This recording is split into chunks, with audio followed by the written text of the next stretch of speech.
Pasok na po kayo sa second half, kumbaga sa basketball, papasok ko na sa second half. Binabanggit nyo kanina yung mga kailangan ng tao, yung agad-agad.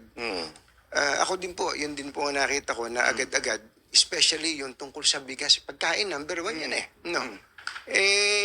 Sinusumbatan kayo mula day one hanggang sa kamakailan lang, yung 20 pesos 20 na bigas. pesos. Okay, tatanungin ko po kayo, nilaunch niyo po yung 20 pesos na bigas bago mag-eleksyon. At ang sinasabi na iba, nako, hindi sustainable yan. Patsi-patsi lang yan. Hindi maitutuloy ng gobyerno yan. Unang tanong ko po, ba't ba ngayon yun lang ginawa yon? At pangalawa, hanggang kailan ba to? Baka nga patsi-patsi lang po ito. Sige. Ang tanong, bakit ngayon lang? Bakit ngayon lang? Kung kaya nyo palang gawin, ba't di nyo ginawa nung 2022 Opo. o nung 2023? Dahil hindi namin, nung 2022, 2023, hindi pa namin kayang gawin.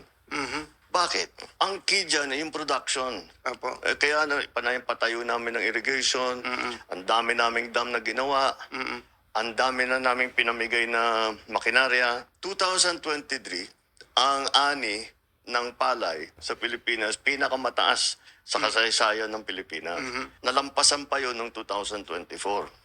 Kaya sa production, dahan-dahan, inaalalay natin. Bakit ngayon lang na tayo nagbibigay ng tulong sa produksyon? Opo. Dahil ang Pilipinas, ang mga opisyal na spoiled. Basta't import lang ng import. Tapos, yung importation niyan, illegal and legal. Opo.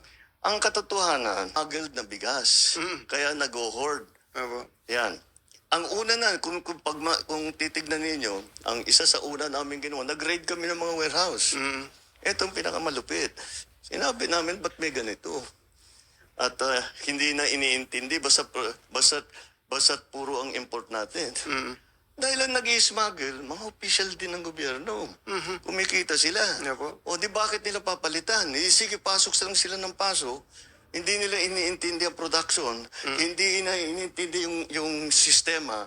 Hindi nila iniintindi ang presyo ng palay, ang presyo ng bigas, ang kikitain ng magsasaka. Wala ganun. Kailan po itong mga nag-smuggle? Basta ito yung nakita namin. Opo. Nung pag-upo ko, meron talagang ganyan. Nung inipit namin yung mga smuggled at rineraid na namin yung mga warehouse, nabawasan yung supply. Kailangan namin ayusin yung